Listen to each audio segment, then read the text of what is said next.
이 시간 강사 목사님 소개하겠습니다. 충남로의 아름다운 꿈의 교회를 담임하시는 이효봉 목사님이십니다. 목사님께서 아름다운 동행과 인카운트라는 제목으로 말씀 주실 때 큰 은혜와 도전의 시간이 되겠습니다. 우리 한번 강사님 나오실 때 크게 박수로 환영하겠습니다.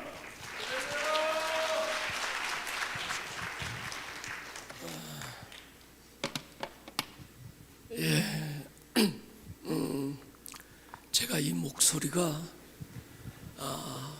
컨디션이 지금 최악의 상황이라서 양해 말씀 좀 구하고 싶고요.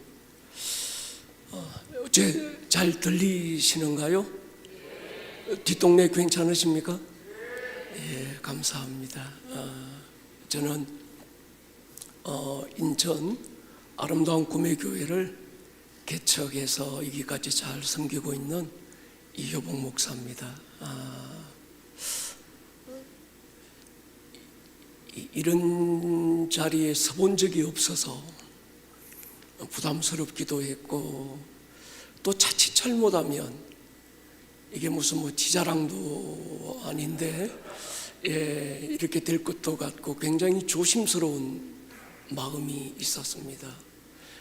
우리 교회나 제 자랑이 아니라 그냥 총회 측에서 아름다운 꿈의 교회가 여기까지 온 과정들도 지금 하고 있는 것들 그냥 편하게 얘기해 주면 좋겠다 그래서 먼 자리도 모르고 그냥 왔는데, 여러분 1시간 한 50분 같이 또 잘한 건 잘한 것대로, 또 좀 못하고 부족한 건 그대로 또 여러분들이 받아주시고 또 격려해 주시면 좋겠습니다. 저는 2010년도 처음 아름다운 꿈의 교회를 송도에 있는 어느 집사님 가정에서 교회가 시작이 됐습니다. 가정에서 예배를 드리다가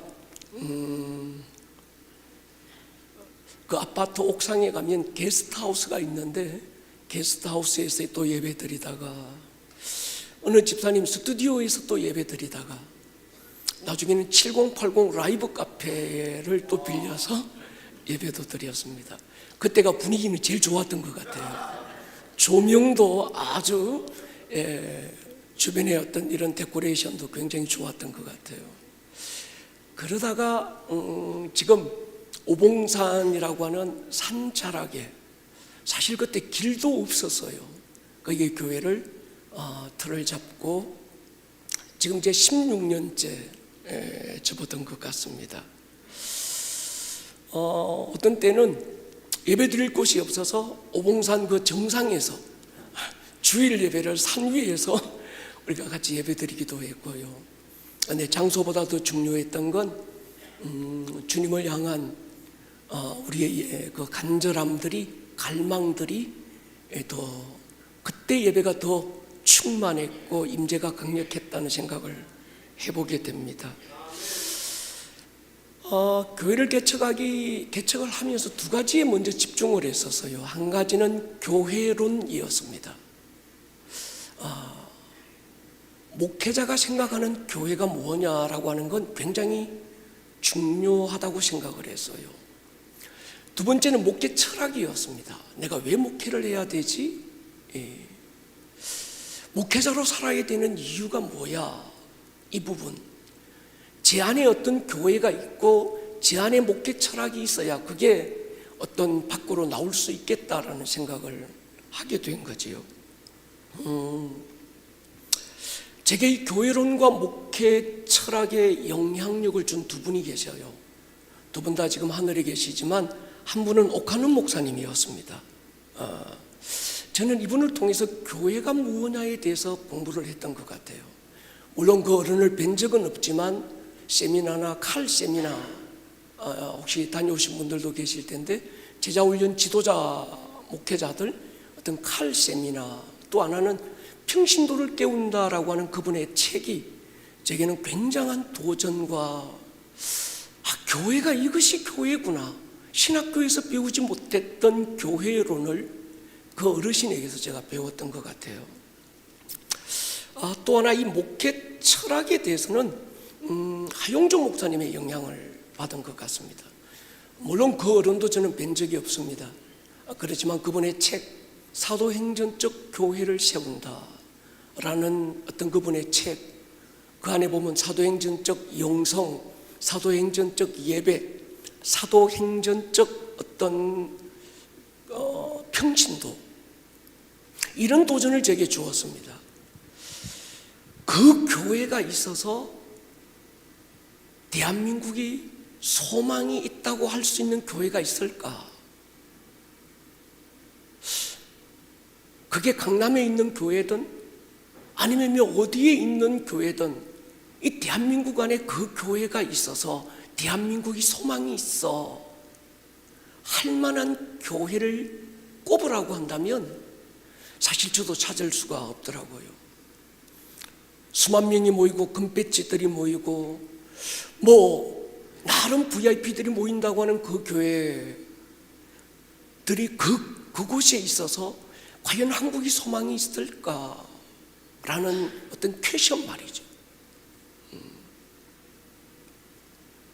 근데 자신 있게 그래, 이 교회가 대한민국에 있어서 대한민국은 소망이 있어 할 만한 교회를 선뜻 내놓기가 쉽지 않았습니다.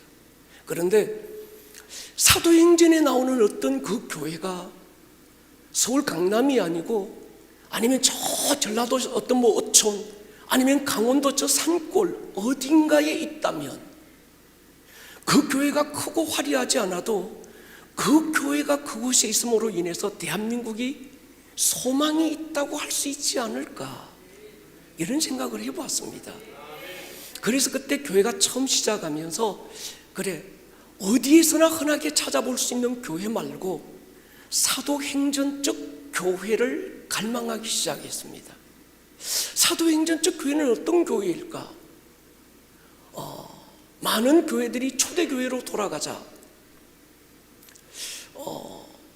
우리 주님 이 땅에 오셔서 몸을 입고 오셔서 그리고 하늘로 가시면서 내 몸된 교회라 나의 신부라고 했던 그 교회, 원형의 교회, 때묻지 않았던 바로 그 교회, 사도행전의 교회는 어떤 교회일까에 대한 고민, 그걸 많이 했던 것 같아요.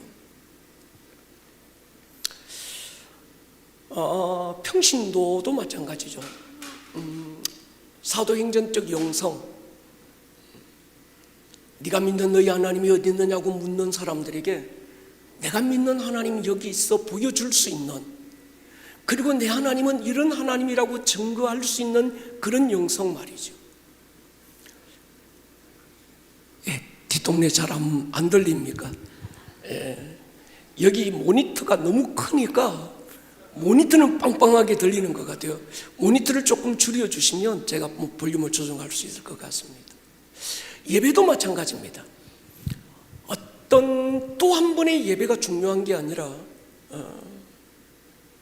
사도행전 16장에서 바울과 실라가 빌립보 지하 감옥에서 드렸던 그 예배, 그게 무슨 화려한 어떤 이런 예배 환경이나 아니면 대단한 어떤 뮤지션들이 찬양을 인도하고 그런 게 아니래도 땅을 진동시킬 수 있고 옥문을 터뜨릴 수 있고 그 한 번의 예배가 그 도시의 영적 공기를 바꿀 수 있는 그런 예배, 그런 평신도에 대한 갈망이 제 안에 있었습니다. 저는 이 두 어른을 만나뵌 적은 없지만 세미나와 책을 통해서 많은 영향을 받았어요. 근데 이 두 분의 그 영성의 결은 조금씩 달랐던 것 같은데 결국은 한 방향으로 흐르더라고요. 그게 평신도 훈련이었습니다. 평신도를 목회적 리더십의 파트너로 삼는 것, 팀 리더십으로 삼는 것, 그것이 두 분이 가지고 있는 교회론이었고 또 목회 철학이었습니다. 사도행전은 사도들의 행전이 아니라 사실 사도성을 가진 평신도들의 행전이었어요. 빌립 집사 같은 사람 사도행전 8장에서 한 당시 사마리아라고 하는 도시의 공기를 바꿔 놓잖아요. 스데반 집사 마찬가지고요. 어떻게 하면 이런 평신도를 세울 수 있을까? 라고 하는 것이 또 하나의 고민이었습니다. 제가 참 감사했던 건 이만큼 목회하고 돌아보니까 목회하는 과정 속에서 어떤 멘토가 될 수 있는, 어떤 얼굴로 만나본 적은 없지만 제 목회에 어떤 영향력을 주고 받을 수 있는 어떤 그런 분들이 한국 교회 안에 계셨다는 것이, 선배 목사님들이 계셨다는 게 제게는 가장 큰 복이기도 했고 행운이기도 했던 것 같아요. 요즘 그 오카는 목사님의 칼 세미나를 제가 오래전에 한번 갔었던 적이 있습니다. 그분 살아계실 때 거의 그 말년이었던 것 같아요. 거기서 일주일 동안 칼 세미나를 여기 그 안성에 있는 사랑의 수양관에서 하면서 참 많이 울었던 것 같습니다. 그리고 회개를 많이 했던 것 같아요. 그분의 광인론, 이분은 거의 사람에게 미친 분이었던 것 같아요. 또 평신도를 깨우기 위한 그분의 그 열정, 그런 것들이 굉장히 도전이 되기도 했고, 또 그분 앞에 서서 제 자신의 어떤 이런 못나고 부끄러운 모습들이 보여서 참 많이 울었던 시간이기도 했던 것 같습니다. 그래서 저는 목회적 팀 리더십을 부교육자들이 아니라 평신도들을 내 목회적 팀 리더십으로 삼으려고 결정을 했습니다. 그리고 평신도를 어떻게 세워나갈 것인가, 어떻게 훈련해 나갈 것인가에 대한 고민, 기도, 이런 것들이 참 많았던 것 같습니다. 근데 평신도들, 보통 우리가 보면 부목사님들이나 신학교를 졸업하고 전적으로 헌신되어 있는 분들을 목사님들이 목회적 파트너 또는 팀 리더십으로 세우면 굉장히 리더십이 편합니다. 훈련되어 있고 헌신되어 있기 때문에. 근데 평신도들은 처음부터 훈련을 해 나가야 되는 거예요. 그러다 보니까 시간도 오래 걸렸고, 제일 힘들었던 것이 평신도들의 자상을 바꾸는 게 쉽지 않더라고요. 그러니까 만년에 있는 평신도 자상이 뭔가 하면, 내가 평신도인데, 내가 목사도 아닌데, 내가 뭐 신학교를 나온 것도 아닌데, 그래 평신도가 이 정도 하면 잘하는 거지, 스스로가 선을 꺼놓은 그 한계 안에만 머물고 싶은 이 평신도 자상을 바꾸기가 쉽지 않더라고요.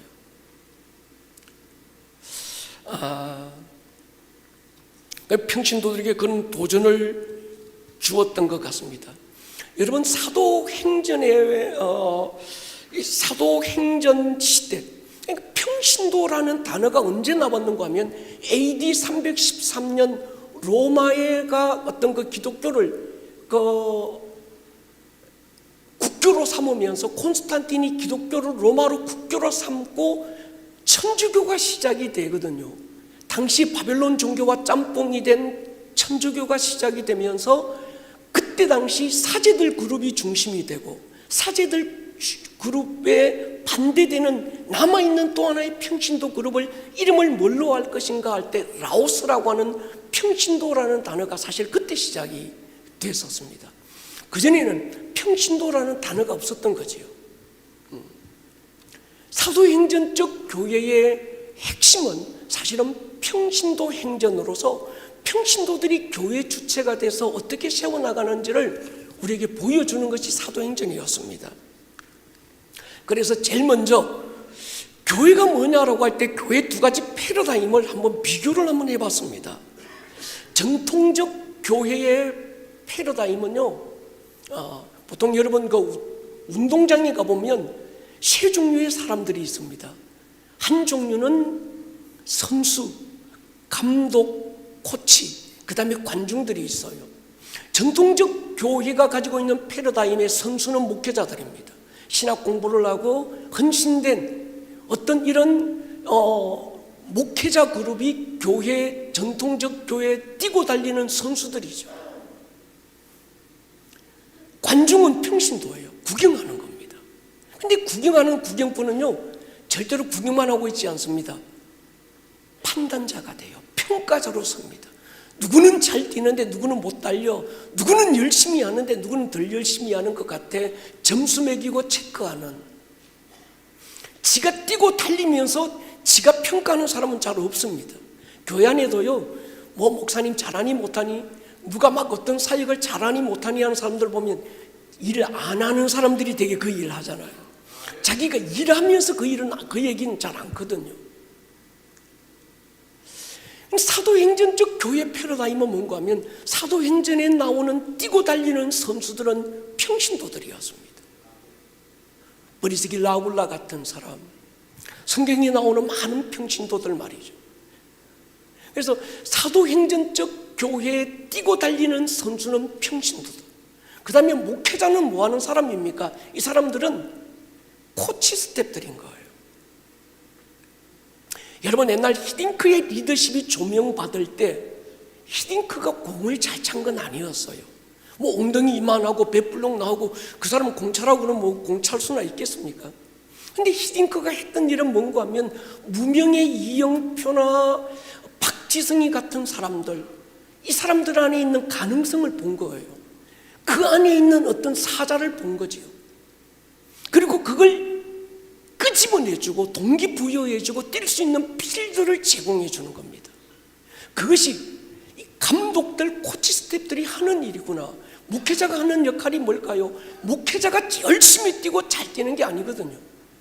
목회자는 선수들을 잘 뛰게 만드는 사람이라는 생각을 했습니다.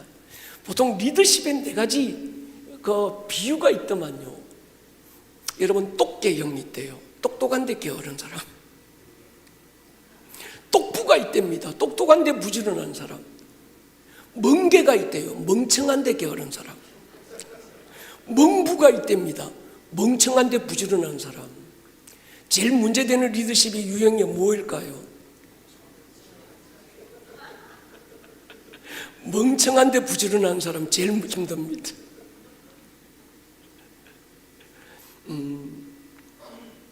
목회자는 지가 뛰는 사람이 아니고 뛰게 만드는 사람인 거죠. 동의하십니까? 예. 그래서 저희 교회 패러다임을 전통적 교회 패러다임에서 사도행전적 교회 패러다임으로 바꾸기로 어떤 교회 패러다임을 새롭게 정했습니다. 근데 제가 코로나가 오면서 이 교회로는 좀 더 구체화되었는데, 이 부분은 뒷부분에서 여러분들과 함께 나누었으면 좋겠습니다. 목회 철학을 정했습니다. 한 사람 철학이었어요. 제가 2사람에게는 목숨 걸 에너지가 제게 없더라고요. 여러분, 보통 MBTI에서 이쪽 외향적인 사람과 내향적인 사람들이 있습니다. I 쪽은 내향 쪽이고 MBTI에서 이 쪽은 외향적인 거죠. 저는 I 중에서도 극I입니다. 제가 시를 쓰고요, 책 읽는 걸 좋아하고요, 그런 일을 하는 거죠. 근데 외향적인 사람은요, 에너지가 10개가 있으면 8개를 다른 사람을 위해서 써요. 자기를 위해서 2개 쓰는 거죠. 근데 이 사람은 다른 사람을 만날수록 에너지가 생겨. 말을 하면 할수록 막 에너지를 얻는 사람. 근데 I 쪽은 내향적인 사람은요, 에너지가 10개가 있으면 8개를 자기를 위해서 쓰고 2개를 남을 위해서 주는 거예요. 그러니까 이 사람은 2개가 아니라 하루에 3명 만나면 그때부터 기빨리는 겁니다. 그래서 저는 난 신방 목회를 못하겠구나. 그래서 우리 교회는 그냥 딱 등록했을 때 한 번 신방하고 신방 안 한다. 상담하면 기빨리겠더라고요. 제가 백석대학 상담학을 전공했습니다. 그런데 제가 상담은 도무지 못하겠더라고요. 기빨리는 거예요. 한 사람 만나서 얘기하고 나면 도무지 그 다음부터는 에너지가 없는 거예요. 그래서 2사람은 나는 감당 못하겠다. 한 사람의 목숨 걸어보자. 할렐루야. 그래서 하나님이 내게 맡겨주신 그 한 사람에게 목숨을 한번 걸어보자, 이런 마음을 가지고 목회 철학을 준비했었습니다. 제가 칼 세미나에 갔을 때 옥하는 목사님이 한 말씀 하셨던 것이 제 가슴에 박혔습니다. 그때 많은 분들이 옥하는 목사님이니까 제자 훈련되고 서울이니까 제자훈련 되지 강원도나 저 시골에는 이게 제자훈련 안 됩니다. 사람들 바쁘고 농사 짓고 뭐 그럴 만한 환경도 지적 수준도 안 된다고 막 얘기할 때 욕하는 목사님이 그 얘기 하시더라고요. 만약에 이 옥 목사가 강원도 산골에서 교회를 개척해서 목회하면 뭐 할 것 같으냐? 다들 제자훈련 할 것 같잖아, 그죠? 그분이 만약에 저 뭐 전라도 어촌에서 목회를 시작했다면 그분은 뭐에 목숨 걸겠냐? 그분은 제자훈련에 목숨 걸겠다는 생각들을 다 한 거예요. 그러면서 이분처럼 한 사람에게 목숨 걸면 이건 되는 거구나, 그런 도전을 제가 받았던 적이 있었습니다. 그러니까 결론은 한 가지였던 것 같아요. 사람에게 목숨을 거는 거지요. 근데 제가 목회하다 보니까 목회적인 딜레마가 왔어요. 오늘 이 부분을 좀 나눴으면 좋겠습니다. 나름 여러분 제가 열정이 나름 어떤 때도 열정은 뒤지지 않는다고 생각했거든요. 제가 해병대 출신입니다. 제가 우리나라 이 격투기에서 1등한 사람이에요. 별로 그렇게 안 보이죠? 제 가슴 속에 이 열정을 어떻게 못해서 젊은 시절에 격투기에 몸을 던졌어요. 그래서 TBC 텔레비전 있을 때 막 텔레비전도 나오고 부산 구덕 실내체육관에서 우리나라에서 제가 1등 했었어요. 그런 어떤 뜨거운 열정이 있었는데 열정을 가지고 목회를 열심히 해 나갔는데 딜레마가 한 번 왔었습니다. 첫 번째 딜레마가 뭔가 하면 전도가 안 되더라는 거예요. 전도, 대한민국의 모든 전도 방법들은 제가 거의 다 해본 것 같아요. 그런데 결론을 내보니까, 결과를 보니까 그 전도를 통해서 구원받은 사람들이 몇 안 됐어요. 첫 번째가 뭔가 하면 전도에 대한 성도들의 인식과 실제적인 인식의 차이가 있다는 걸 발견했습니다. 우리가 전도에 대한 이론적 인식들이 있잖아요. 목사님들 설교 많이 하시잖아요. 전도는 이런 거야. 첫 번째 이론적인 인식이 뭔가 하면 전도는 구원받은 자의 감사다. 지 구원받아 놓고 남한테 그 구원을 안 주는 건 이건 하나님 앞에서 바울이 말했던 것처럼 화다. 막 이런 생각들을 가지지 않습니까? 두 번째, 전도는 불타는 사명이다. 막 전도, 가슴이 뜨거운 사람, 이건 사명이야. 땅끝까지 복음 전해야 돼. 이건 우리 이론적인 인식이에요. 세 번째, 이웃 사랑의 절정. 뭐 떡 하나 해주는 것도 중요하고 이것저것 다 중요하지만 그 영혼이 구원받는 것보다 더 큰 사랑은 없다. 그 전도가 뭐냐? 이웃 사랑의 절정이다. 이론적인 인식이죠. 네 번째는 성령 충만의 증거가 전도다. 영혼 구령의 열정은 성령 그분이 우리 안에 오시면 그분이 우리 안에 하나님의 열심 부어주셔서 전도하지 않고서는 못 견디게 만든다. 그래서 성령 충만하면 다 전도하게 된다. 전도는 예수님의 절대 명령이다. 전도는 주님의 도구로 쓰임받는 영광스러운 것이고 한 영혼을 옳은 대로 인도한 사람은 하늘의 별처럼 빛나게 만든다.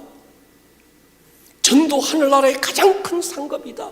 이런저런 헌신도 큰 상급이지만 제일 큰 상급은 전도에 대한 영혼 구원에 대한 상급이 제일 크다. 하나님이 가장 기뻐하는 게 뭘까? 하나님으로 춤추게 만들 수 있는 것, 그건 영혼. 아버지를 떠났던 한 탕자가 아버지께 돌아오게 만드는 것, 그게 가장 큰 하나님의 기뻐하십니다. 맞습니다. 전도가 뭡니까? 축복의 통로다. 전도가 뭐냐? 뜨거움, 열정, 첫사랑, 은혜의 감격. 이것이 성경이 말하는, 또 목사님들이 설교하는 우리 모든 평신도들이 알고 있는 이론적인 전도에 대한 인식들이었어요. 근데 제가 교회 안에서 설문조사를 하면서 자, 이게 전도에 대한 어떤 우리가 가지고 있는 성경적인 견해이기도 하고 이론적인 어떤 인식이기도 하다. 근데 실제 당신들이 느끼고 있는 전도에 대한 인식이 뭐냐 물어보니까 전도는 부담스럽대요.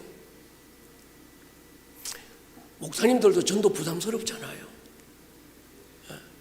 안 부담스럽습니까? 저는 굉장히 부담스러웠어요. 두 번째, 전도할 대상자가 별로 없다.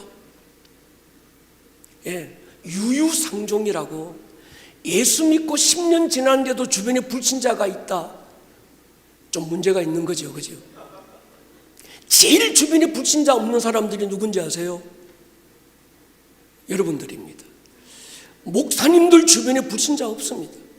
다 믿어버렸든지 아니면 믿는 사람들하고만 어울리든지 불신자들과 접촉할 수 있는 기회가 잘 없는 거예요. 오래된 장로님들 주변에 불신자 없습니다. 오래 믿은 권사님들 주변에 불신자가 없어요. 그래서 목사님들이 1년에 한 번씩 총동원 전도주의를 하자, 전도 막 하자, 전도에 대한 설교만 나오면요, 목사님 말씀이 맞기는 맞는데 우리는 부담스러워요. 그리고 내 주변에 목사님 솔직히 말해서 전도할 대상자가 없다는 거예요. 그리고 전도해보니까 전도는 아무나 하는 게 아닙디다. 해도 안 됩디다. 그래서 전도는 은사 받은 사람들이나 하지, 물어보면 자기는 전도에 은사가 없어서 안 한대요. 전도해보니까 방해 요소가 너무 많다.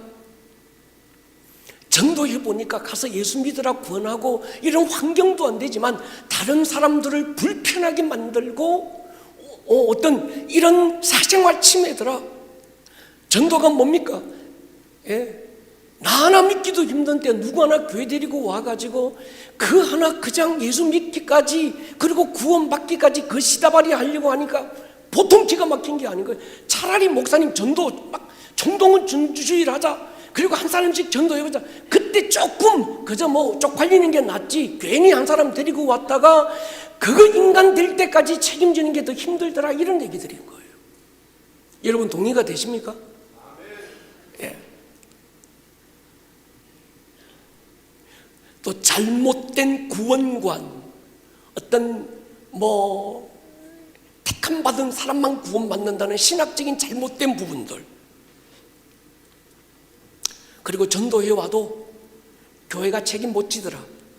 내가 전에 교회 데려다 놨는데 교회 안에 데려다 놔도 몇 주 못 가서 그 사람 또 교회 안 나오더라.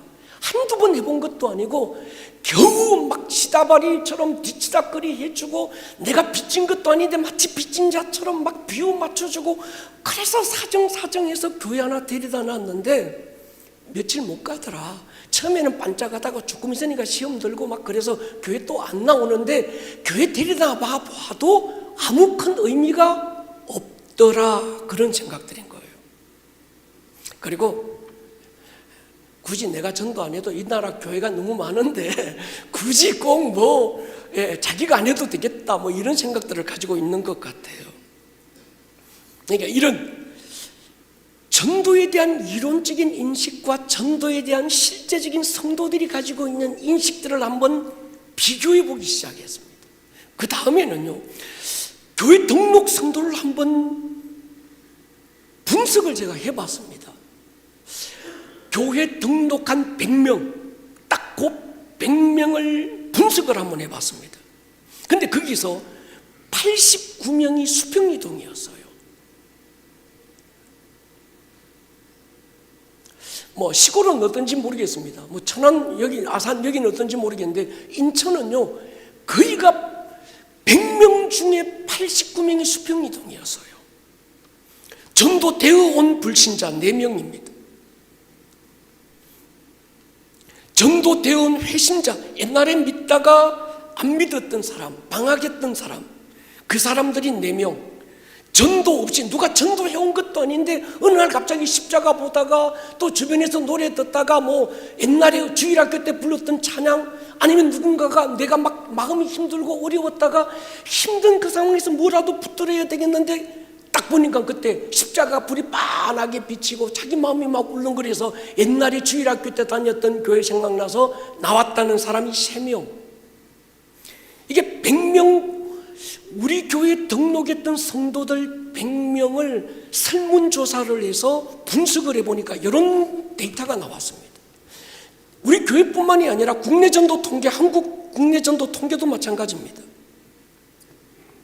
우리가 볼 때요,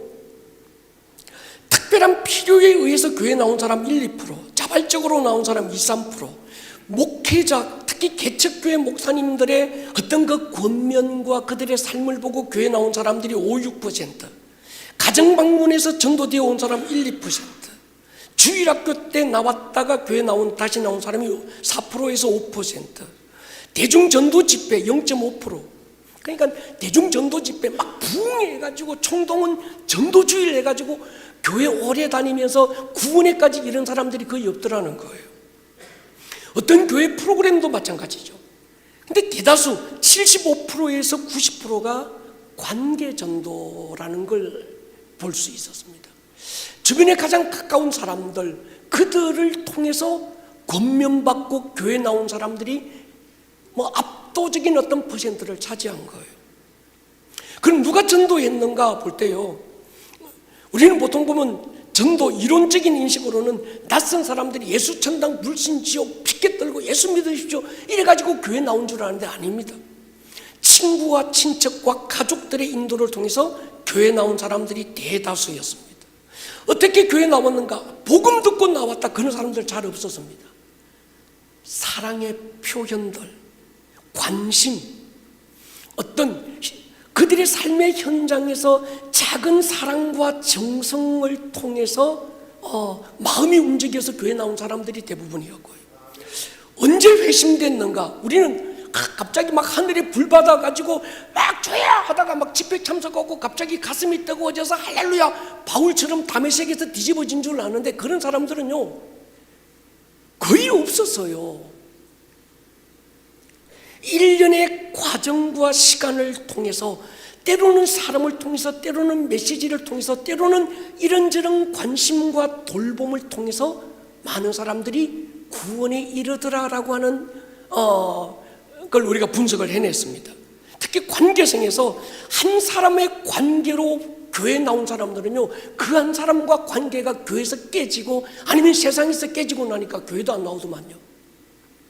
그래서 제일 좋은 전도는 한 사람과의 관계가 아니라 여러 사람과의 관계를 만들어주는 게 중요하다는 생각을 하게 됐었습니다. 또 하나, 우리는 불신자의 문화를 이해할 필요가 있다고 생각했어요. 여러분, 우리가 불신자 그러잖아요. 근데 이 듣는 사람은요, 불신자는 굉장히 기분 나빠합니다. 우리는 그냥 불신자, 예수 안 믿는 사람 불신자 이러는데, 듣는 사람은요 지가 신용불량자처럼 생각해요. 그러니까 불신자한테 가서 불신자 이러면 굉장히 기분 나빠합니다. 우리가 용어를 쓸 때도 굉장히 우리 중심적으로 쓰는 거지. 불신자 이러니까 별로 기분 안 좋잖아요, 만약. 불신자의 교회에 대한 인식 매우 부정적입니다.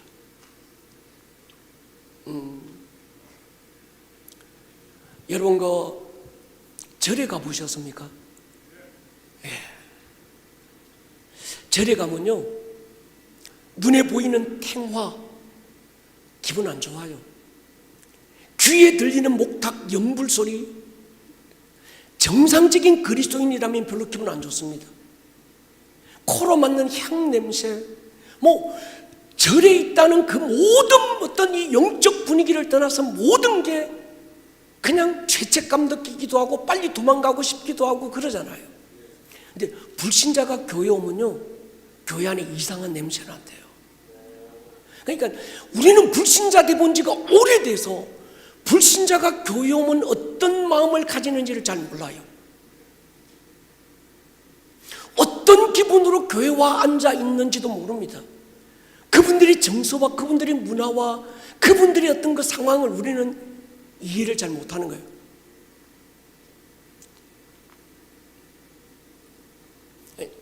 불신자 돼본 지는 오래됐잖아요. 그러니까 이 불신자는요, 그들이 쓰는 언어가 다르고요, 그들이 살고 있는 삶의 문화가 다릅니다. 그러니까 불신자가 교회에 와서 목사님 설교 듣고 은혜 받았다, 목사가 문제 있든지 그 사람이 문제 있든지 있는 거예요. 왜? 언어가 달라요. 무슨 말인지 못 알아듣게 돼 있습니다. 할렐루야 아멘 하는데 이들이 지들끼리 주고받는 암구원 줄로 생각하지 할렐루야가 무슨 뜻인지 아멘이 무슨 뜻인지 모르는 거예요. 자기만 병신되는 것 같아요. 찬송을 해도 자기는 모르겠고, 그러니까 어느 자체를 못 알아듣는 겁니다. 문화가 달라요. 제가 우리 교회를 건축할 때 건축위원들에게 교회 안에 흡연실을 만들자고 그랬어요. 우리를 위한 교회 말고 그들을 위한 교회로 만들어 보자. 예배부터 모든 어떤 이런 그 분위기 자체가 그저 우리를 위한 건 맞는데 그들을 위한 공간도 문화도 어디에도 없는 거예요. 여러분, 교회 밖에 있는 불신자들이 교회 와서 1시간, 2시간 예배 드릴 때 담배 참는 게 얼마나 힘든지 아세요? 저는 담배를 피워본 적이 없어서 잘 모릅니다. 근데 가끔씩 저희 교회 뒤에 보면 남자 집사님 몇이 또 자기들끼리 어울리더만요. 눈치 싹싹 주고받으니까 뭔가 예배당 뒤쪽으로 한참 돌아서 3m로 어딘가를 가는데 보니까 담배 피우러 가는 거예요. 저는 모르는 체 하지만 그래서 제가 그랬어요. 거기 가서 피우지 말고 예배당 안에서 피워라. 그래서 예배당 1층에 흡연실 만들자. 떳떳하게 좀 그러잖아요. 밖에서 안 피우는 것도 아니고 끊으라고 해서 끊는 것도 아니고.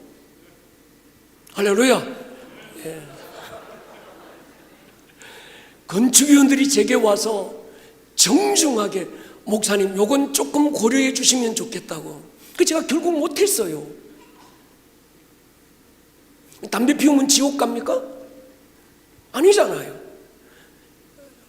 지옥 가는 분위기네. 그러니까 제가 드리고 싶은 말씀은 뭔가 하면 교우들에게 어떤 이 교회의 중심이 우리가 아니라 그들을 위한 어떤 배려를 해보자는 것이었어요.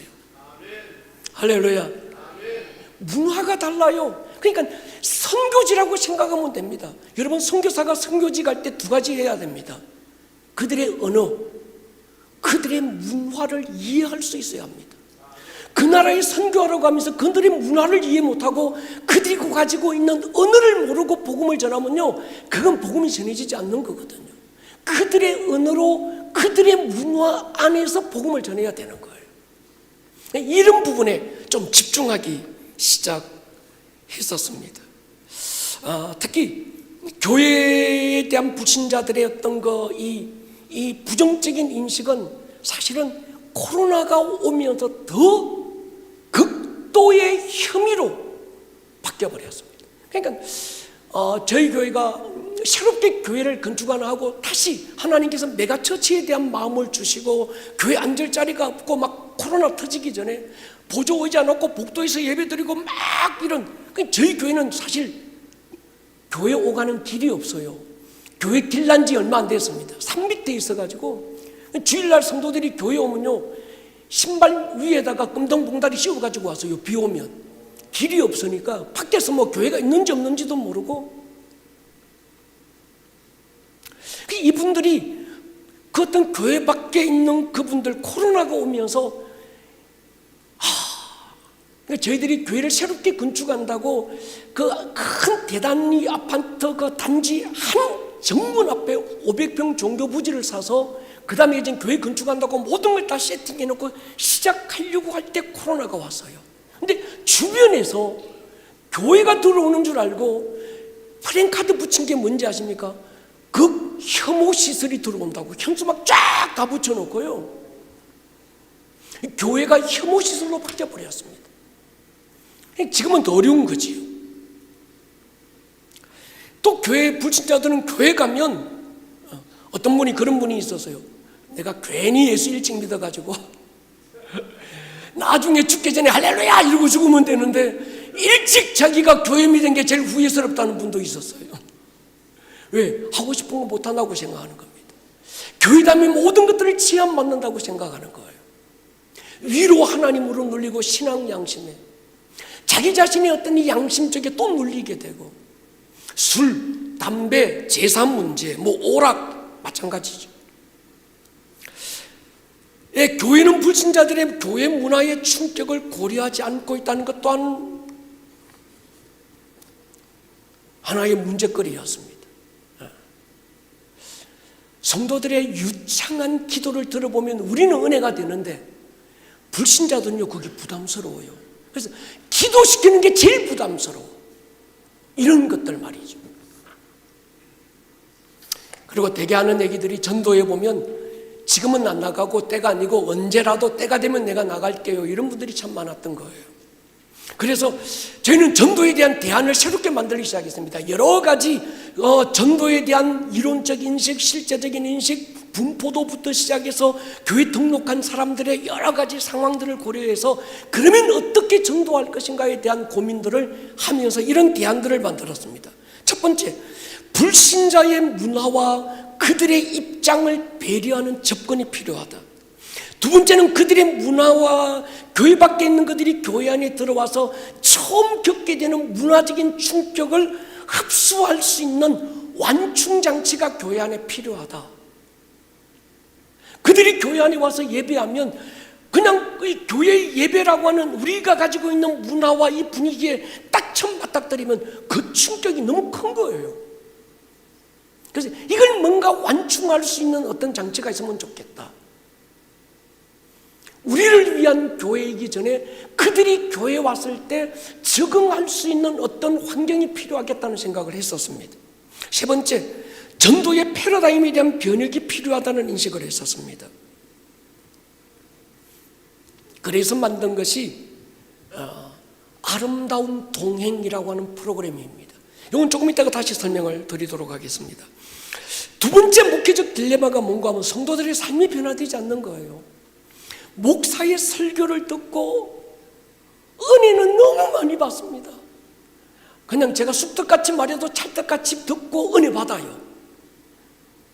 근데 저는요, 제가 설교를 잘하면 성도들이 은혜 받고 받은 은혜의 크기만큼 삶이 변화될 것이라고 하는 영롱한 착각 속에 살았어요.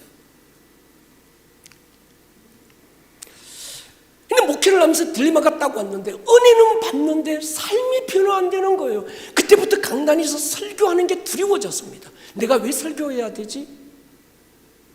내가 무슨 광대도 아니고 피에로도 아니고 여기 있어서 원맨쇼 하는 것도 아니고 여기저기서 뭐 어떤, 그러니까 제가 설교를 준비하고 강단에서 설교하면서 내가 왜 설교해야 되는지에 대한 어떤 그 사명감을 잃어버리기 시작하더라고요. 그냥 설교 시간 타고 오는 게 두려워지기 시작했습니다. 그 다음부터는 강단에 설 수가 없는 거예요. 내가 왜 설교해야 돼? 지금 내가 저 사람들에게 이런 어떤 이 좋은 말을 전하는 서비스인가? 종교적인 서비스를 내가 지금 하고 있나? 이런 생각이 드니까 목회자로서 자존심도 상하고 마음이 힘들더라고요. 그때 제가 이스라엘을 갔습니다. 딜레마 속에 빠져서 아무것도 못하니까 이젠 교회에서 저를 이스라엘로 보내줬어요. 성지순례를 아내와 함께 이스라엘에 가서 하나 깨달았습니다. 이스라엘에 가니까요, 어떤 그 목자가 양을 끌고 가더만요. 제가 볼 때 한 100여 마리를 끌고 가는 것 같아요. 그 양을 치는 목자가. 그래서 앞에서 이 목자가 쭉 가면 뒤에서 많은 양떼들이 따라오더라고요. 근데 맨 앞에 있는 어떤 양 리더인데 이 양 리더 앞에 돌이 아니면 이게 막대기가 하나 있으니까 펄쩍 뛰어넘어요. 근데 그 막대기를 치웠어요. 근데 두 번째, 세 번째 모든 양들이 막대기가 없는데도 뛰어넘기 시작하더만요. 양통조림 공장을 가봤습니다. 양통조림 공장에 가니까 이 양들을 그냥 어떤 컴퓨터 시스템처럼 시스템이 쫙 돼 있고 양이 그 앞에 딱 서니까 위에서 칼이 나와서 목을 탁 치고 짝짝짝짝 돌아가 나중에는 깡통에 담겨서 나오더만요. 근데 이 양들을 끌고 갈 때 이 양들을 끌고 갈 방법이 없으니까 목자가 어떤 리더들이 이 리더되는 목자의 음성을 듣는 양은 100마리 중에 한 마리더라고요. 여러분 100마리 양들이 다 목자의 음성을 듣는 게 아닙니다. 양들은요 눈이 금시해요. 귀가 단파입니다. 목자의 음성을 듣는 양은 리더 양 한 마리더만요. 이 리드 양, 우리가 성경에 보면 99마리 들에 두고 한 마리 길 잃어버린 양을 찾는다 그러는데 99마리 들에 냅두고 한 마리 찾아가는 게 뭐 한 마리가 더 귀하고 99마리가 안 귀하다는 게 아니라 그 한 마리의 리드 양, 이 한 마리의 양은 리드 양인 거예요. 이 리드 양이 없으면 99마리를 끌고 갈 방법이 없더만요. 그러니까 제가 그때부터 갔다 와서 깨달은 게 뭔가 하면, 성도들은 목사의 설교를 듣고 따르는 것이 아니라 설교를 듣고 은혜는 받는데 그들의 삶은 앞선 양을 보고 따라가는구나. 그럼 목회자가 그럼 내가 해야 될 일이 뭘까? 앞선 양을 잘 훈련하는 거였습니다. 그 다음부터 마음이 좀 편해졌어요. 리더 한 마리만 은혜 받으면 돼. 설교 듣고 그렇게 은혜 받고도요, 실제 따라가는 건요, 여러분, 목사님을 따르는 게 아니라 장로님 따라갑니다. 그 권사님 따라가요. 그분 시키는 대로 그분들이 사는 삶의 모습을 보고 그대로 합니다. 그분들이 기도하자 그러면 기도하고요, 그분들이 남 불평하고 원망하고 목회자 씹으면 똑같이 따라가더만요.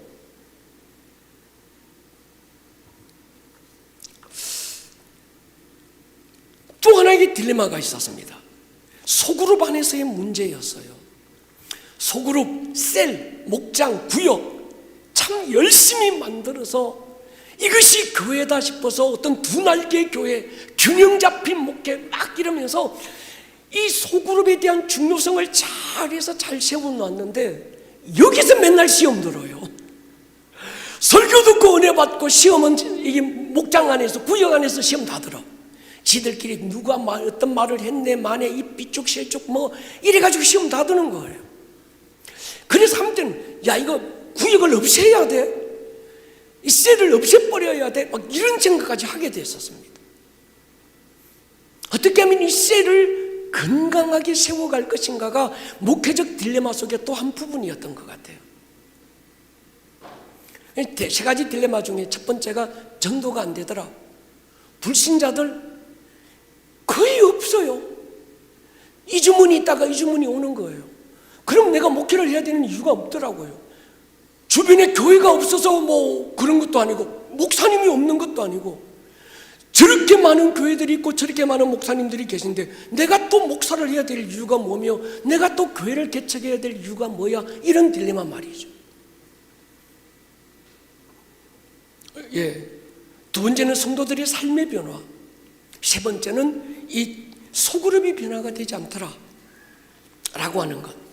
그래서 제가 이 딜레마와 여러 가지 분석을 결과로 삼아서, 그러면 어떤 일련의 과정을 통해서 불신자들이 구원받고 그 불신자가 구원받는 것을 뛰어넘어서 이젠 성도들의 삶에 어떤 변화가 일어날 수 있는, 또 하나는 소그룹 안에서 어떤 강력한 치유와 회복과 중보가 일어날 수 있는 강력한 어떤 이 셀을 만들 수 있는 그 대안을 어떻게 세울 것인가라는 고민이 있었습니다. 그래서 두 가지를 만들었습니다. 이게 목사가 이렇게 합시다 교육한다고 되는 게 아니고, 어떤 시스템을 만들어 놓으면 그 시스템 안에 돌아오면 시스템이 돌아가서 저절로 이렇게 될 수 있는 어떤 일련의 과정과 시스템을 만들어 보자, 여기까지 고민을 했던 것 같습니다. 그래서 사도행전적 평신도, 이분들이 교회인데 이분들을 어떻게 세울 것인가, 그래서 저희는 토양을 어떻게 만들 건가, 아름다운 동행이라는 걸 만들었고요, 뼈대를 어떻게 세울 것인가 할 때, 이때는 당시 옥하는 목사님의 제자훈련, 사역훈련 교재로 시작을 했었습니다.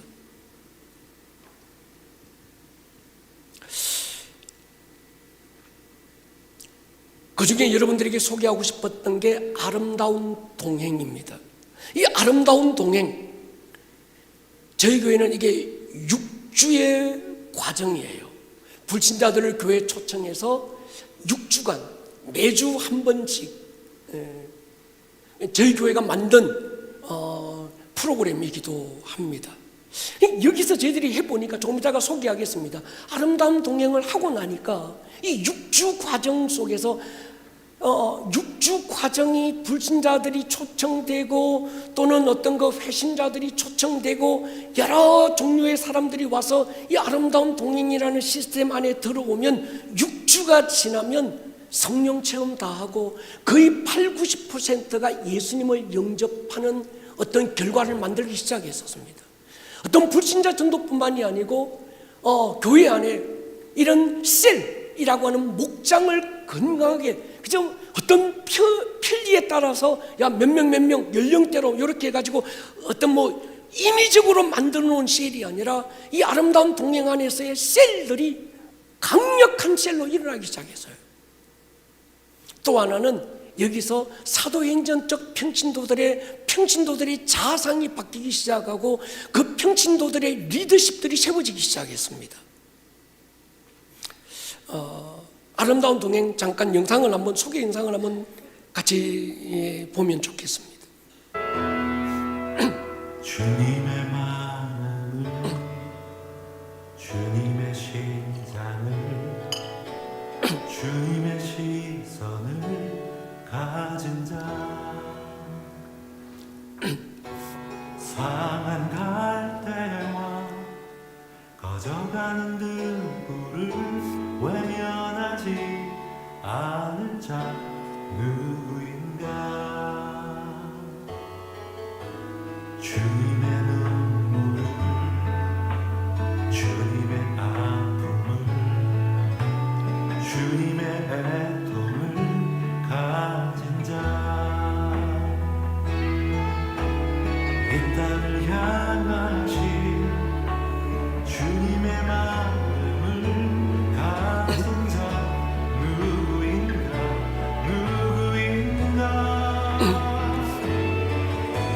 주님의 성령 부어주소서 굳은 마음 제하시고 이 땅을 향한 주의 애끓는 마음 불사 무너진 교회 회복시키고 주 오실 길 예비하는 하나님의 사랑 그 마음 가진 자 주님의 마음에 합한 자로 세워주소서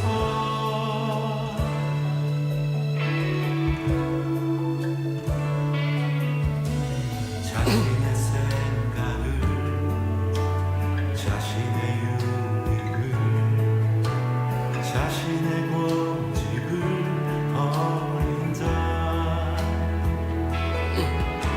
주님 말씀에 온전한 순종과 믿음을 보일 자 누구인가 주님의 뜻 따라 주님의 의 따라 주님 기뻐하는 그 뜻 따라 자기 부인하고 십자가 지고 주님만을 따를 자 누구인가 주님의 성령 부어주소서 굳은 마음 제하시고 이 땅을 향한 주의 애끓는 마음 모사 무너진 교회 회복시키고 주 오실 길 예비하는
이 아름다운 동행에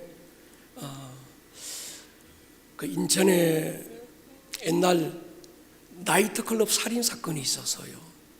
이 살인 사건의 주범이 있던 이 사람이 인천에서 유명한 깡패 두목입니다. 만나보면 눈빛에서 살기가 나와요. 이 친구가 제가 이 간증을 다 할 수는 없지만 이 친구가 복역하고 나와서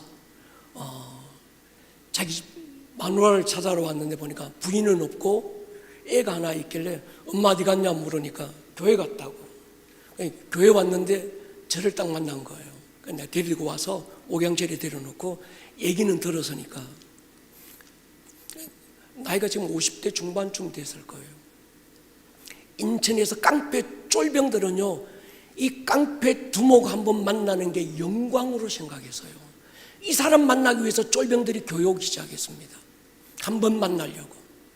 제가 앉혀놓고 그래서요, 네 인생을 왜 그렇게 사노?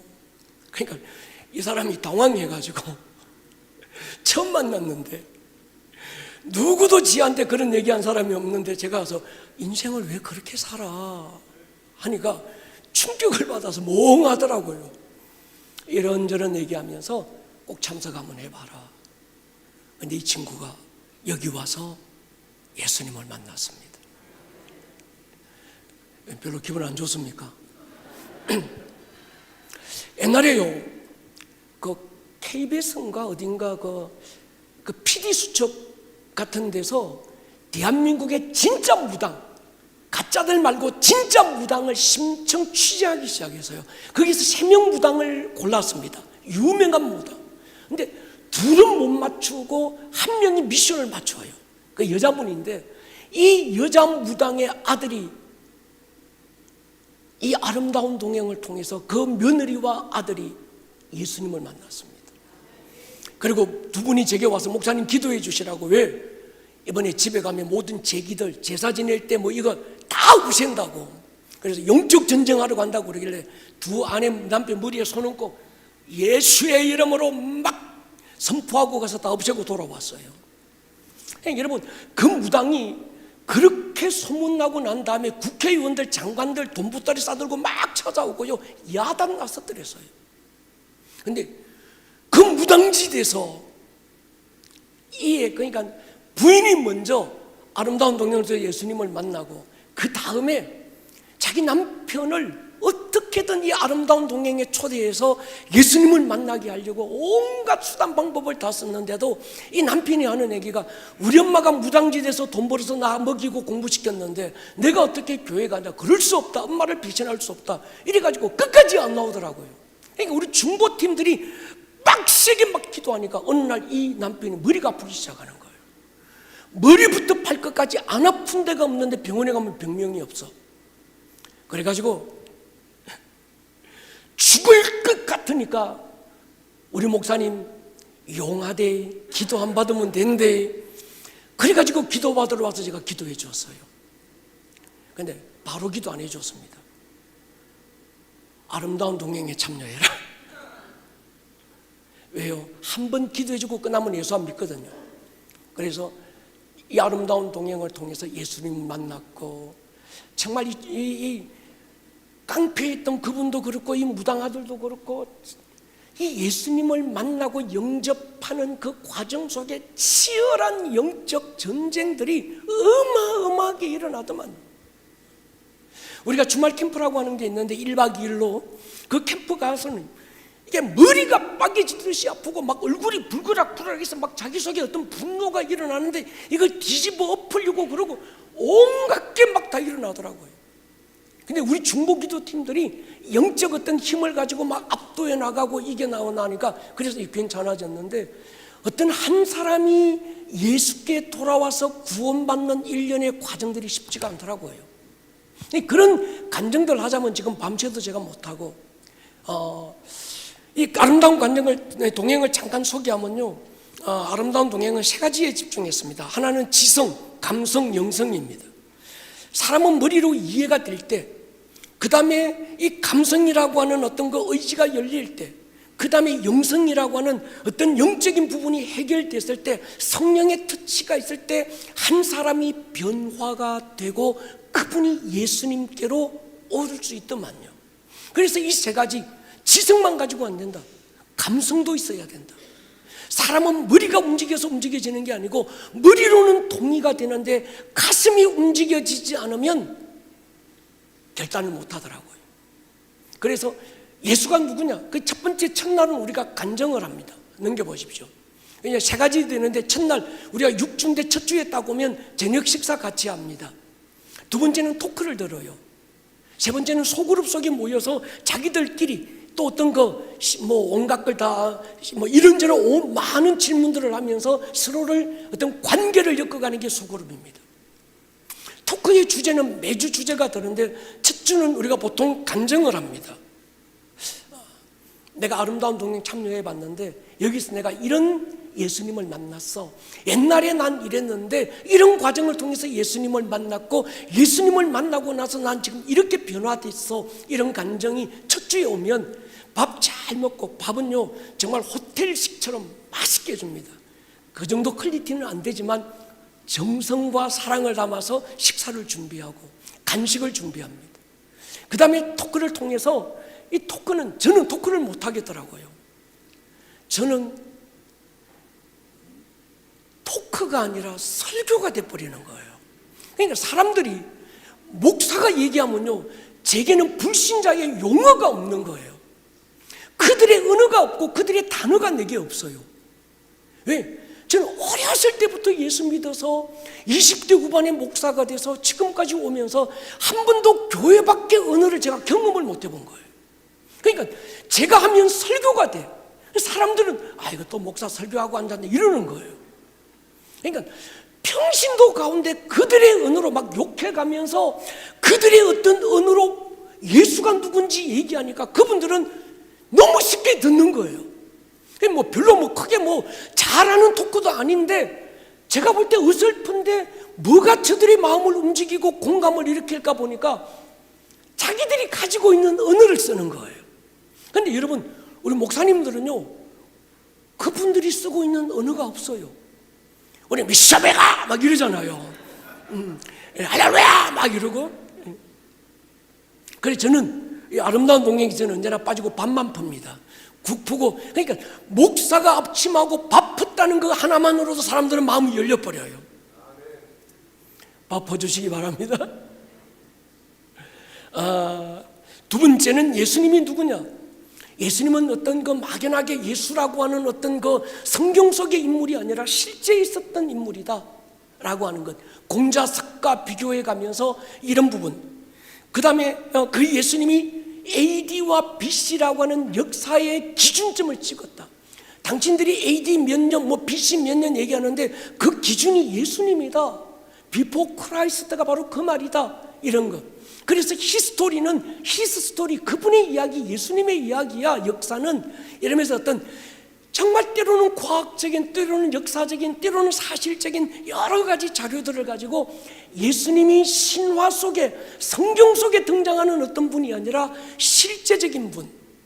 그리고 우리가 보통 보면 삼국사기 1년, 삼국유사 1년, 어떤 그 사람들 삼국사기, 삼국유사를 통해서 어떤 사람이 알에서 깨어나가지고 주몽이 됐다 뭐라고 그러는데, 그건 책 한 권을 통해서 나오는 거거든요.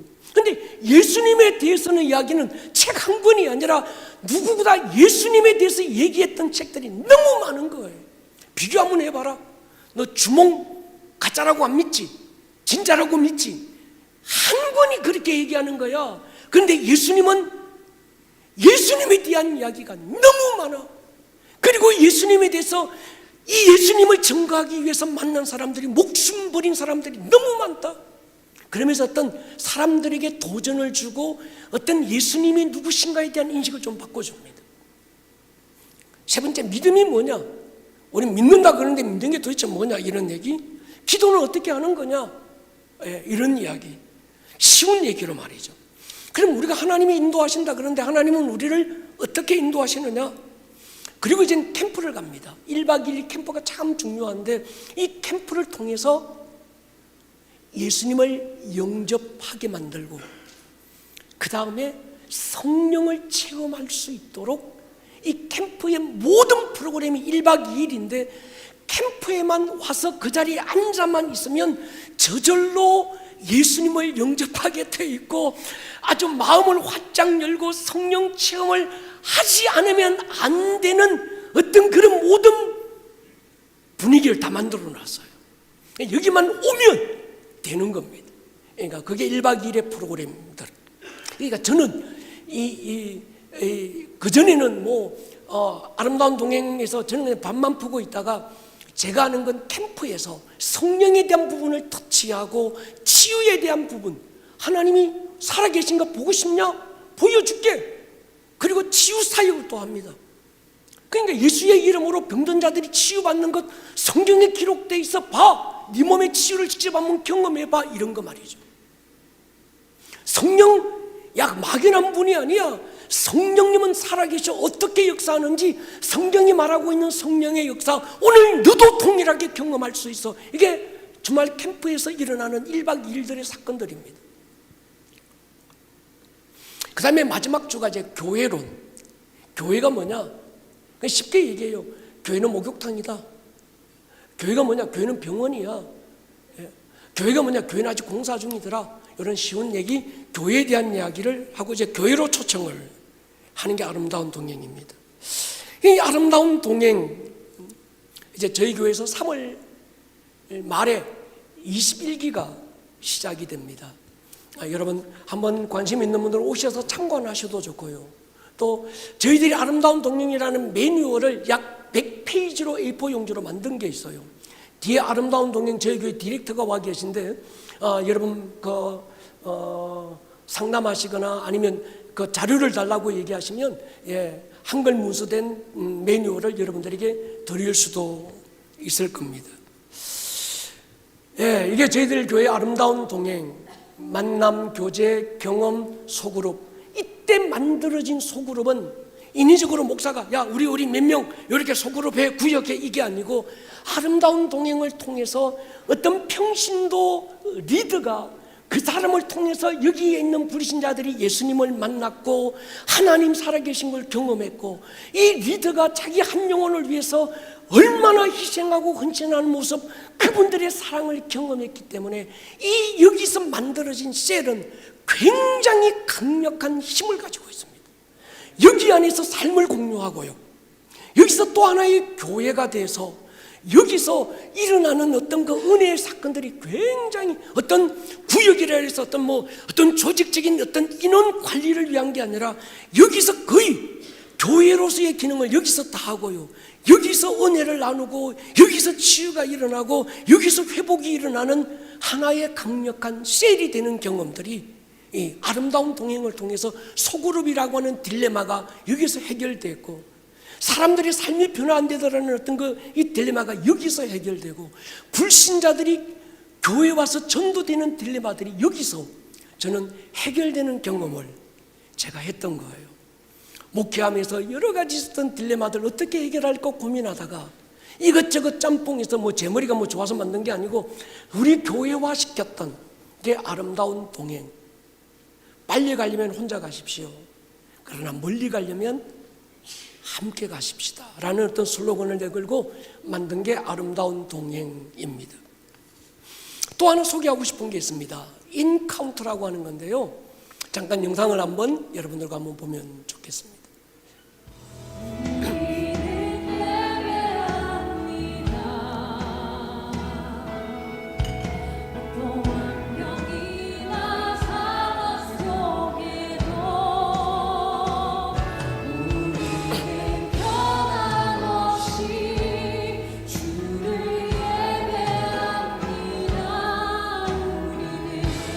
주님만 예배합니다. 네, 교회가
인카운터를 만들게 된 건 이런 어떤 또 하나의 딜레마가 있어서요.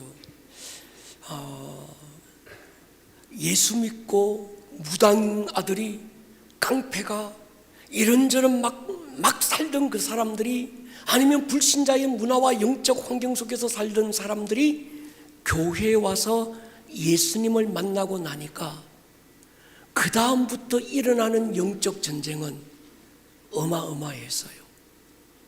이 많은 분들이 교회에 나왔다가 그 다음 교회 안 나오는 이유들이 이 영적 이 공격들을 사실 감당을 못 하더라고요.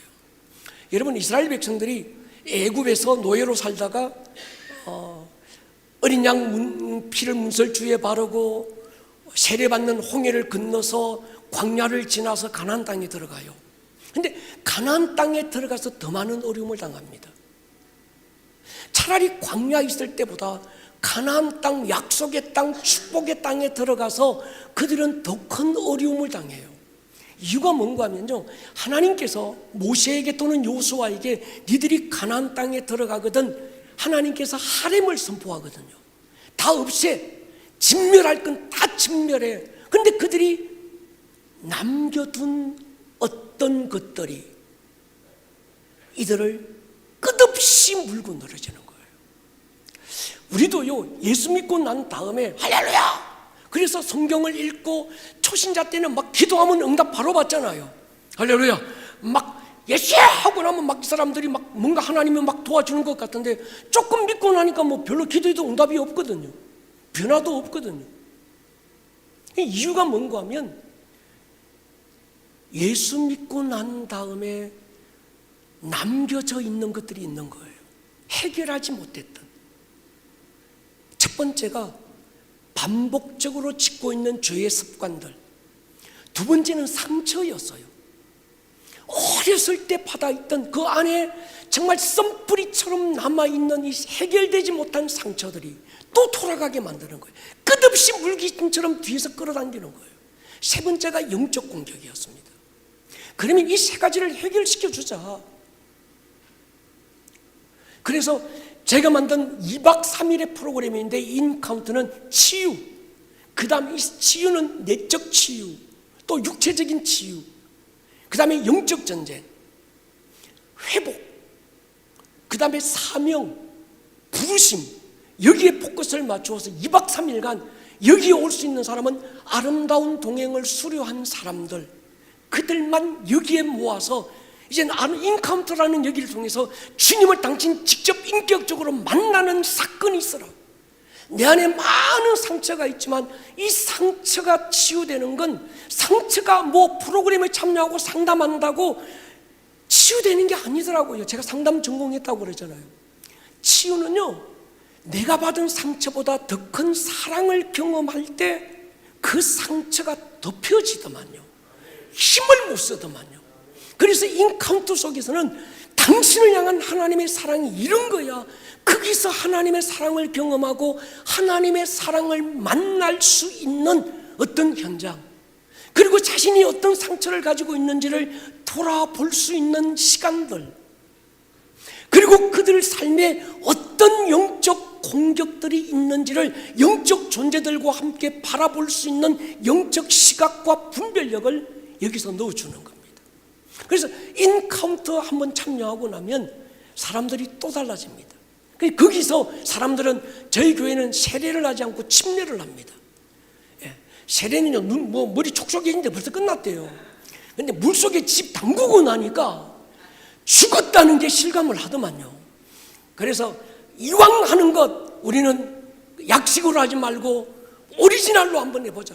이스라엘 가면 다 요단강에서 침례 받잖아요. 그래서 여기서 그냥 침례하면서 울면서 물에 들어오고 펑펑 울면서 또 물에 나가서 예수와 함께 내 옛 사람이 죽었고 그 예수의 그분에게 연합돼 나는 예수로 이제 산다라는 경험들을 하면서 막 올라오게 되는 게 인카운터입니다. 이건 2박 3일인데 아마 이 인카운터도 우리 이 디렉터 되시는 장로님이 뒤에 계신데 한번 문의하시면 좋은 설명이 되리라고 저는 생각을 해봅니다. 자, 시간이 지금 없기 때문에 20분 안에 남은 시간을 한번 끝내보려고 합니다. 이게 저희 교회가 10년간 개척하고 10년간 코로나 올 때까지, 오기 전까지 여기에 목숨을 걸었어요. 근데 이거 하고 나니까 교회가 모태 불자들부터 시작해서, 여러분 저희 교회는 딴 교회에서 뭐 장로하고 이런 사람들 별로 좋아하지도 않고요.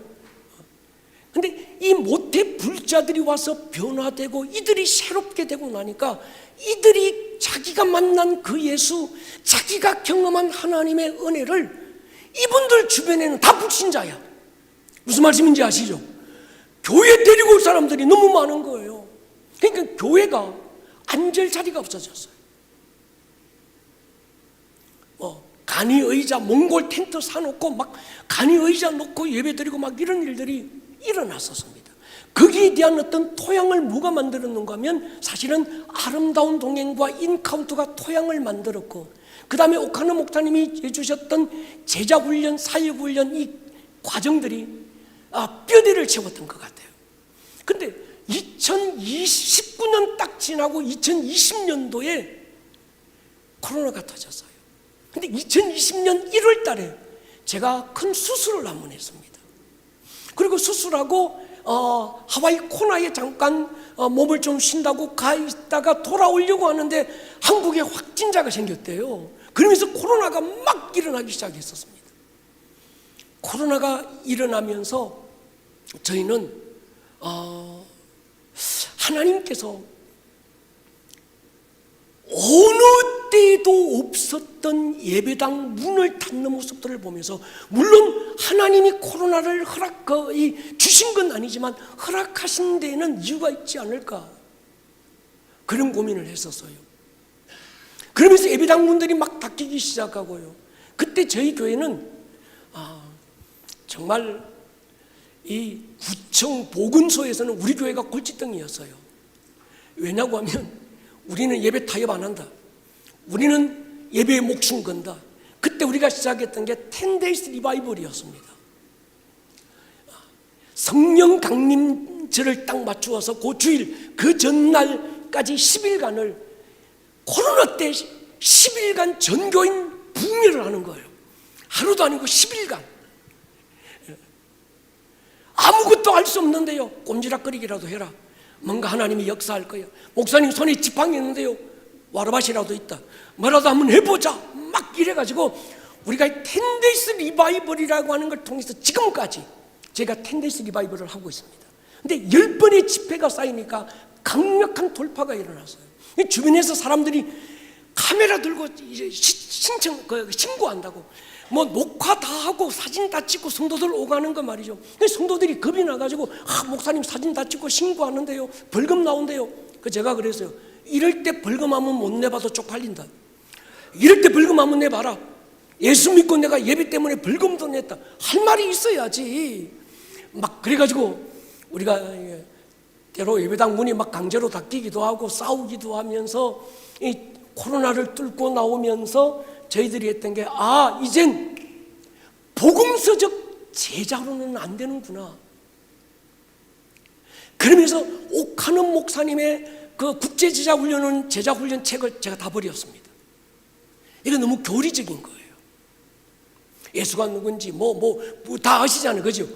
거기에 나오는 교리적인 어떤 이 제자훈련 갖고는 통하지 않는 어떤 시즌이 왔다. 이젠 사도행전적 제자여야 된다. 불과 50일 사이에 베드로가 어떻게 변했는지, 사도행전에 나오는 제자와 또 복음서에 나오는 제자의 차이를 선명하게 우리가 보면서 이젠 사도행전적 제자로 우리가 가자. 그래서 저희들이 선포했던 게 더 깊음으로였어요. 더 깊음으로 가자. 우리가 성막들에 앉아서 나 구원받았네, 네 구원받았네, 우리 구원받았네, 여기서 뭐 떡볶이 해먹고 쎄쎄쎄 아침바람 저바람, 여기서 구원놀이 하려고 하지 마라. 교회는 그런 게 아니다. 교회는 에클레시아, 하나님의 군대여야 된다. 할렐루야.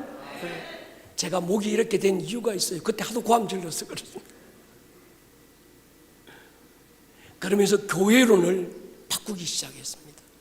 그리고 이젠 뜰에 머물면서 뜰은 의식 중심이거든요. 거기서 재단에 참여하고 뭐 제시선 받고 무두멍에 가서 뭐 또 씻고, 이게 씻고 태우고 그러다가 또 세상으로 돌아가고 또 와서 씻고 태우고 마당 뜰 밟다가 또 돌아가고, 이젠 어떤 이런 플로팅 크리스천들이 될 수밖에 없는 이런 구조로는 안 된다. 더 깊음이 있다. 성소로 들어가 봐라. 성소를 뛰어넘어서 지성소 들어가서 하나님을 얼굴과 얼굴로 대면해 봐라. 하나님의 임재적 경험을 니들이 한번 해봐라. 여기로 몰고 가기 시작했습니다. 그래서 우리는 모든 프로그램, 그때는 아름다운 동행 다 내려놔 버렸어요. 이제 프로그램이 통하지 않는다. 베드로전서에서 얘기했던 것처럼 하나님의 집에서부터 심판이 일어났다. 하나님은 교회 안에서부터 축전이 걸러내기 시작했고, 이제 이 마지막 때 우리가 이기고 나가려고 하면 뭐 어설픈 믿음 가지고 안 된다. 정신 바짝 차리자. 막 외치면서 본질로 승부하자. 아멘입니까? 프로그램이 중요한 게 아니라 본질이 중요하다. 그럼 뭐가 본질이냐고 묻더라고요. 기도와 예배밖에 없다. 그래서 제 어렸을 때 저희 시골 교회 벼락박에 붙여있던 문구가 하나 생각났습니다. 교회는 기도하는 집이다. 근데 그 문구를 요즘은 찾아보기가 어렵더만요. 교회가 문화센터가 되고, 교회가 NGO 구제단체가 되고, 그래서 교회가 뭐 뭔가 문화적인 행사는 많은데, 교회가 실제 이사야 56장에서 이사야가 선포했던 그 말씀을 예수님이 십자가 지기 전 바로 그때 주께서 나귀 새끼 타고 왔다가 그 다음날 예루살렘 성전에 들어가서 돈 바꾸고 뭐 물건 팔고 이 사람 안 내쫓고 그 말씀을 다시 선포하면서, 교회가 뭡니까? 교회는 기도하는 집이라는 거예요. 그래서 교회는 기도하는 집이어야 된다. 그러면서 그때부터 하루에 3번씩 기도와 예배로 우리가 오늘의 이 모든 저항을 한번 뚫어내보자. 그래서 선포하면서 지금 그때부터 시작했던 게 6년째 하루에 3번 기도와 예배가 멈추지 않고 지금까지 계속되고 있습니다. 예배와 기도가 본질이더라고요. 마태복음 16장에서 예수님이 하신 말씀이 있잖아요. 내 교회를 세울 거야. 여러분, 그때는 예수님 말씀하실 때는 교회 개념이 없었어요. 교회라는 단어도 없었습니다. 당시는 성전이라는 개념만 있었어요. 교회는 나중에 성령이 오시면서부터 교회가 태어나기 시작한 거예요. 예수님이 마태복음 16장에서 가이사랴 필립보에서 제자들에게 말씀하실 때는 교회라는 개념도 교회라는 단어도 없던 그때 주님은 나의 에클레시아를 세울 거라고 했을 때 그 에클레시아는 당시 로마 최강 군대 이름이었습니다. 주님이 세우고 싶었던 건요, 어떤 의식 중심의 성전이 아니라 이 땅 가운데 예수가 주인 되심을, 주인을 바꿀 수 있는 어떤 그 교회, 하나님의 군대가 필요했던 거예요. 무엇으로 하늘의 문을 열고 음부의 대문을 닫을까요?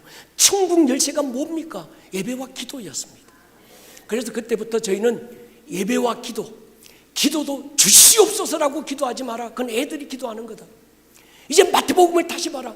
주기도문 예수님이 가르쳐 주신 기도 보면 너희는 이렇게 기도하라고 하기 전에 저렇게 기도하지 말라고 그랬다.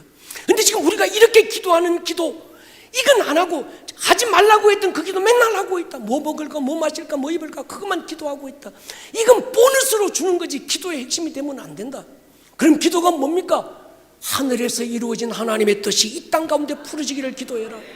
주의 나라가 내 삶의 현장에 임하기를 기도해라.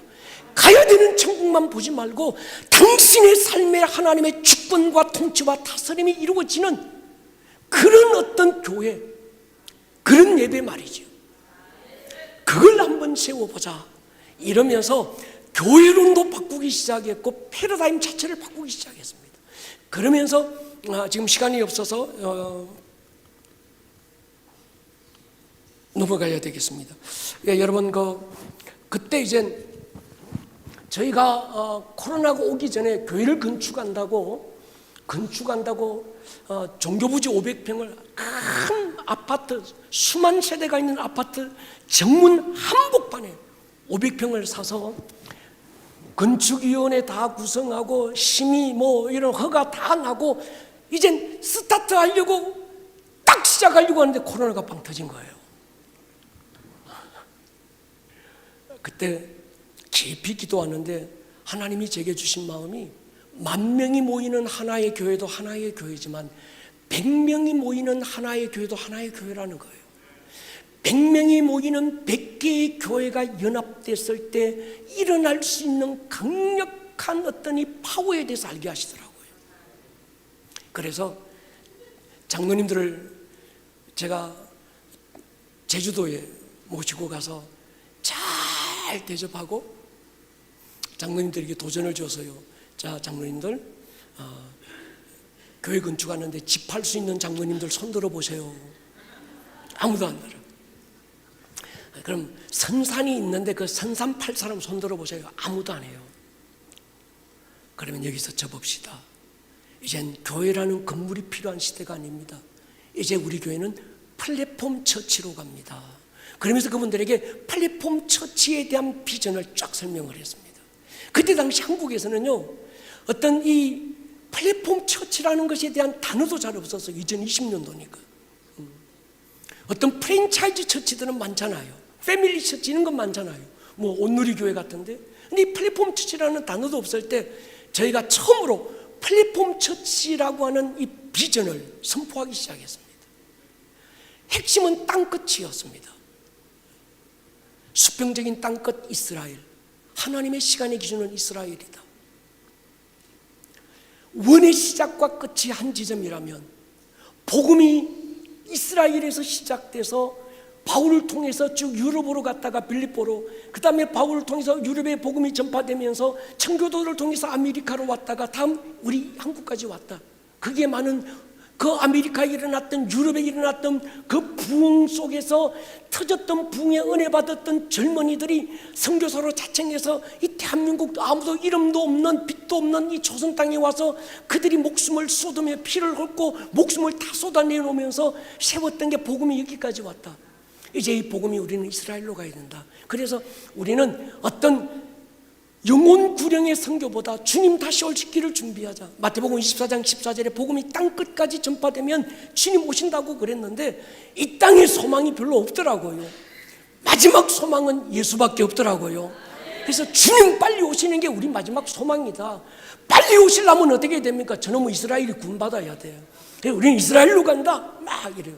이 하나의 우리의 플랫폼의 비전입니다. 또 하나는 수직적인 플랫폼, 이 땅끝 다음 세대였어요. 그래서 대안학교가 시작이 됐고요. 이 대안학교를 통해서 우리의 아이들이 예배자로 일어나기 시작했고, 이 아이들이 예배자를 통해 일어나면서 그들의 부모들이 변화되기 시작했습니다. 지금까지 유치부부터 고등부까지 대안학교가 잘 열심히 되고 있고요. 그래서 또 마지막 비전이 가까운 땅끝이 뭐냐? 인천이라는 이 도시였습니다. 요것만 제가 잠깐 말씀드리고 마치고자 합니다. 저희들이 그 1년에 한 번씩 이스라엘을 가서 그 땅을 밟고 성도들하고 기도하고 예배하고 오는데, 지난번 지난번은 제 혼자 갔고 우리 교우들과 함께 한 26명의 교우들이 함께 이스라엘을 갔을 때 그 갈릴리 성상 예배 아시잖아, 그죠? 거기서 성찬식도 하고 예배를 드리는데 하나님이 그 임재가 그 배를 덮었어요. 그러니까 우리 모두 다 우리는 꼭 미친 사람 같았어요. 거기서 춤을 추고 거기서 울다가 막 선포하고 막 축복하고 서로 끌어안고 막 이런 화해와 회복과 막 성상 예배 드리다가 막 하나님의 임재가 막 뒤덮기 시작했고, 그때 하나님께서 제안해 주시는 마음이 곧장 가이사랴 빌립보로 가라고 그러더라고요. 그래서 그 마음이 주셔서 가이사랴 빌립보는 갈릴리에서 한 차를 타고 한 1시간쯤 북쪽으로 올라가면 됩니다. 근데 거기 가면 네한테 뭔가 물어볼 게 있다는 마음을 주셔서 뭐 물어보지? 답이 간단했어요. 마태복음 16장에서 베드로나 제자들에게 물었던 질문 얘기하시겠구나. 나도 똑같이 대답하면 되겠지. 그리고 딱 차에서 그 주차장에 내리는데 제 안에 어떤 감동이 오는가 하면, 내가 왜 제자들을 데리고 여기까지 온지 아니? 한 번도 생각해 보지 못했던, 근데 생각해 보니까 당시 경건한 랍비였던 예수님은 당시 그 가이사랴 빌립보 단 지파들이 있던 그곳에 올라가지 않습니다. 거기는 이미요 어떤 그 당시에 어떤 그 남북 이스라엘로 나누어지면서 북이스라엘이 거기다가 금송아지를 세웠던 곳이 바로 그곳이었어요. 그리고 헤롯이 가이사랴 빌립보라는 이 도시를 건설하고 이 도시를 로마 가이사 황제에게 헌정했던 도시가 가이사랴 빌립보입니다. 그래서 이 도시의 주인은 가이사였어요.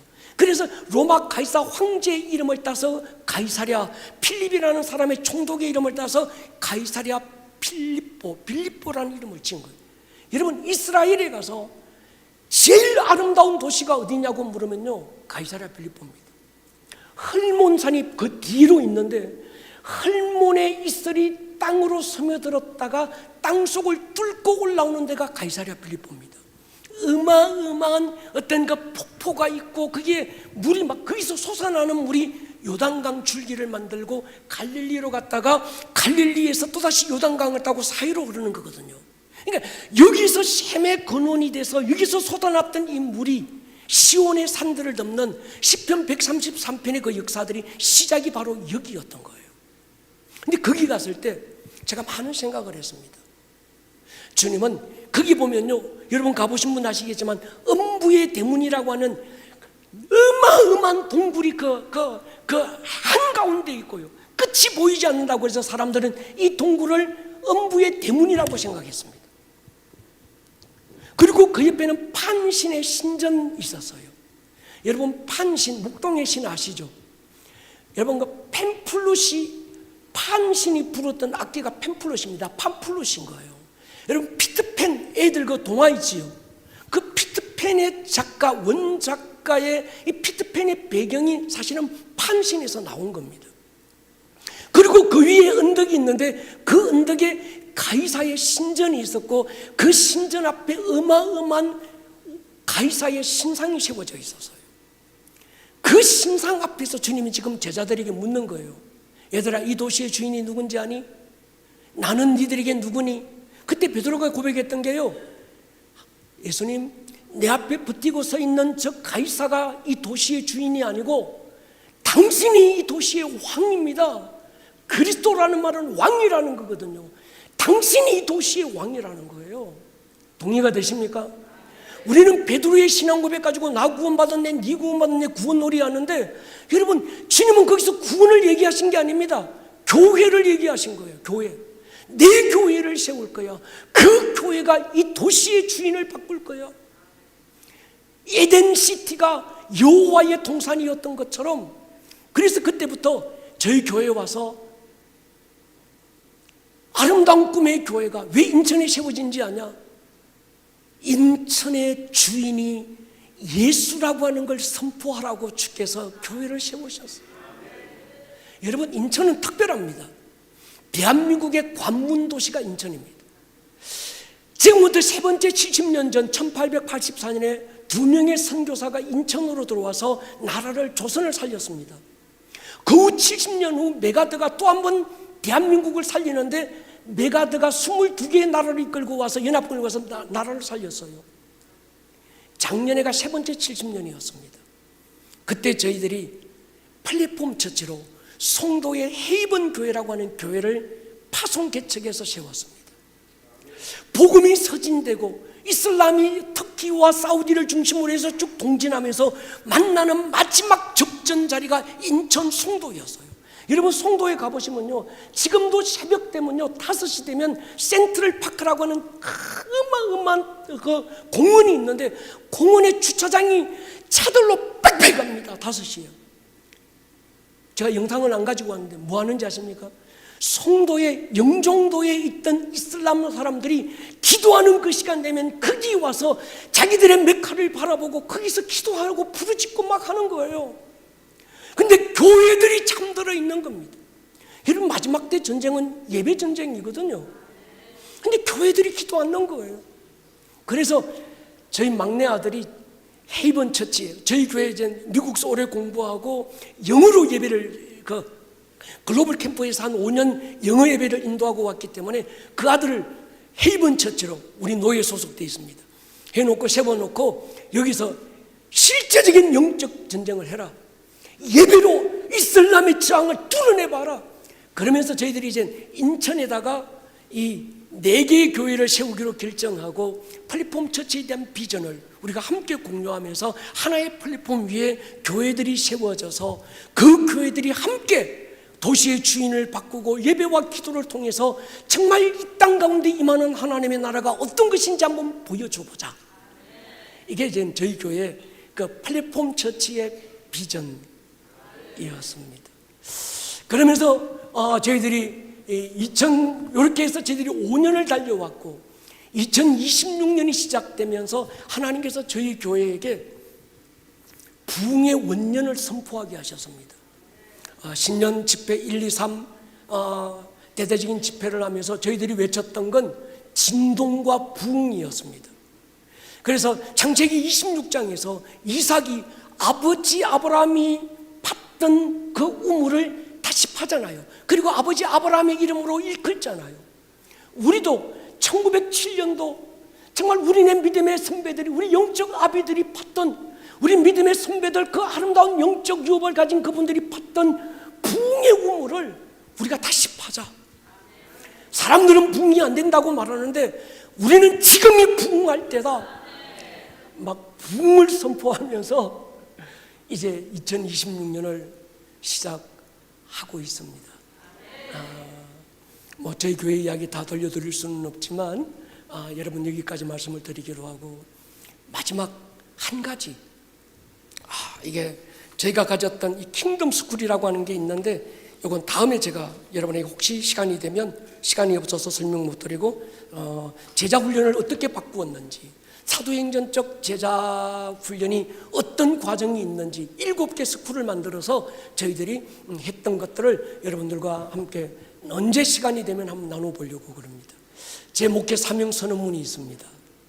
같이 한번 읽으면 좋겠습니다. 시작.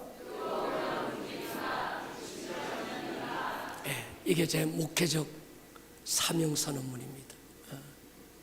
뜨거우니까 성도들이 움직이더라고요. 제가 미치니까 이기게 돼 있더만요. 많은 사람들이 다음 세대가 안 된다. 저희 교회는 다음 세대가 너무 많습니다.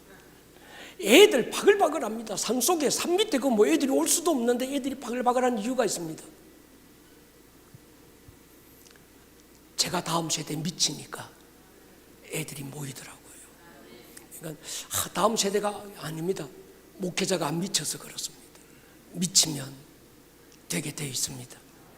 할렐루야. 잠깐 기도하고 마치겠습니다. 고맙습니다. 감사합니다. 앞뒤 서두 없이 그저 왔다 갔다 하면서 주님, 우리 교회 이야기를 했습니다. 이게 우리 교회 자랑이 아니고 또 우리 목사님들에게 도전이 되고 또 하나의 결단이 되고 또 한번 해보면 되겠다라는 마음들이 일어났으면 참 좋겠습니다. 이 모든 시간 하나님 같이 해 주십시오. 예수님 이름으로 기도 올립니다. 아멘. 감사합니다.